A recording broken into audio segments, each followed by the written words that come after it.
Hello, friends. It is the Friday before barbecue weekend, and I am just so stoked to come at you with this week's devotional. We're right at the end.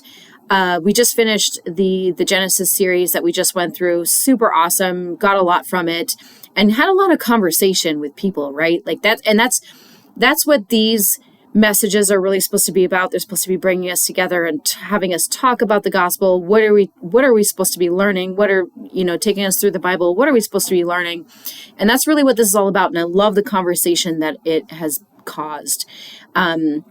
Especially like the life lessons, right? Like that's what we're supposed to be walking away from, feeling enriched and refined by what we're learning about. And so I wanted to talk to you guys today about how troubles and tribulations. Remember, Pastor Ashley talked about how like life has us doing these kinds of things in our lives, and through the bad times, the good times.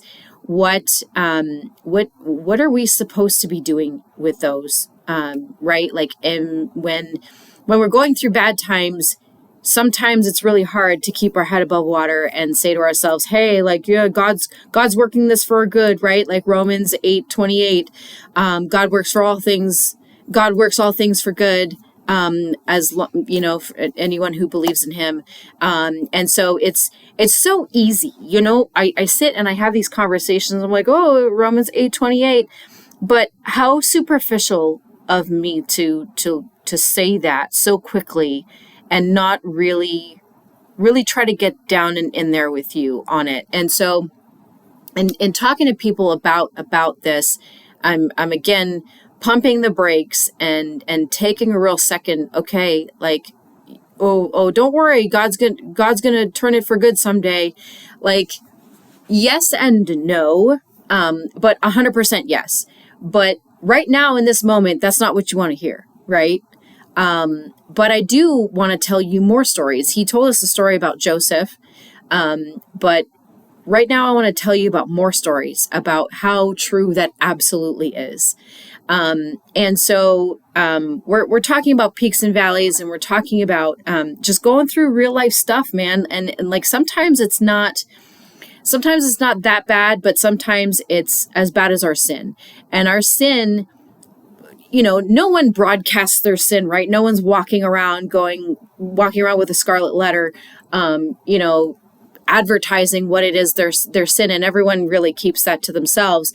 And when keeping it to ourselves, what can be dangerous is that we get so down about it. Like, wow, I really messed up. And that's what I want to talk to us about.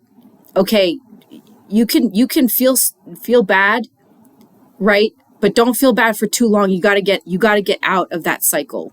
You have to move on. You have to ask Christ for help in getting you out, and you need to get to the other side of this, because I guarantee you, I promise you, and really this is really what that verse is about. Romans 8:28 is it started here and ended here, but in here could be years, it could be months, it could be weeks, it could be hours, but no matter what, that time is never short enough for you. And I get that. When you're in the middle of something, you just want it fixed now. You want to feel better now. And sometimes that doesn't really happen. But I want to tell anyone going through anything right now, and this is really what I want to stress, and sort of talking to everybody about this week, reflecting on all of that, is chin up. Don't allow yourself to feel bad and go through and learn from the mistake, but get out of it quickly. Because I promise you, what's at the end of that, from here to here, once you've gone to here, there's something really awesome at the end of it. And I promise you, I'm going to take you through this, my thoughts real quick. And I want to talk about the Grand Canyon or Horseshoe Bend. Has anyone been there?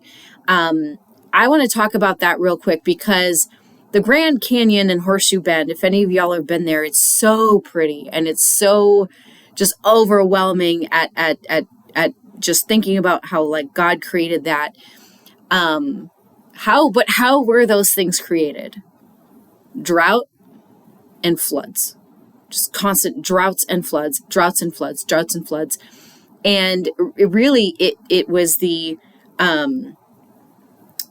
it was like the erosion and the deepening of the droughts and the floods that created the Grand Canyon. And when you think of like the word erosion and drought and flood, it's pretty terrifying. So like during that time when all of this was happening, it was pretty scary to be on planet Earth, right? In that region. And a lot of bad things are happening. Animals and people probably lost their lives while all of this was happening. But now what we're left with, in the wake of all of that, what we're left with is something super pretty, super beautiful. People travel to go and see it. People pay to go and see it. People pay to hike it. People spend hours and days camping and hiking it. And it truly is a sight to be seen, but not without having gone through all the bad stuff. And so just that story, like that was hundreds of years of erosion and floods and droughts that caused that to happen. And now we're left with something super pretty that we appreciate, that we even print and put posters on our walls because of how really pretty and how much we take it in and just marvel at it. And now we're left with something really awesome. So any form of encouragement that I can lend to you, I know you're probably going through something really, really tough, or still kind of going through it, right? You're like in the middle of it. You're like right here. You're not like, or who knows where you're at with all of it. But I promise you, being in the Word, staying connected with others, talking about your struggles, I promise you at the end of it, everything will make sense. You'll have learned from it. You'll be stronger for it. I promise you guys, just hang in there. That's really all for this week. I hope it was an inspiration to you. I am looking forward to working really hard with all of you guys with barbecue weekend. And again, I'm always just so humbled by y'all's help, because you can ask Miss Allie and Miss Mary, who was here today helping us food prep. Like, they were getting ready to leave. It was probably about 11:15. And they looked at me and they said, "Are we done?" And they watched me like walking around, and they were like, "Are you okay?" And I said, "Have you ever felt like you feel so prepared and you wonder what you must have forgotten? You must have forgotten something. I feel really good right now, and I probably shouldn't. We're going into a really crazy busy weekend. But I feel, and I had to chase away that thought, because I was like, no, we are actually really awesome. And that's because of you guys. Like, Jake and I can only do so much, but you guys really carry the whole thing. And the reason I feel so comfortable and confident right now is because of you guys, because of your preparation, your hard work, all the blood, sweat, and tears you guys put into this place. We're going to have an awesome weekend. So thank you in advance. Thank you for what you've already done. And let's go get it.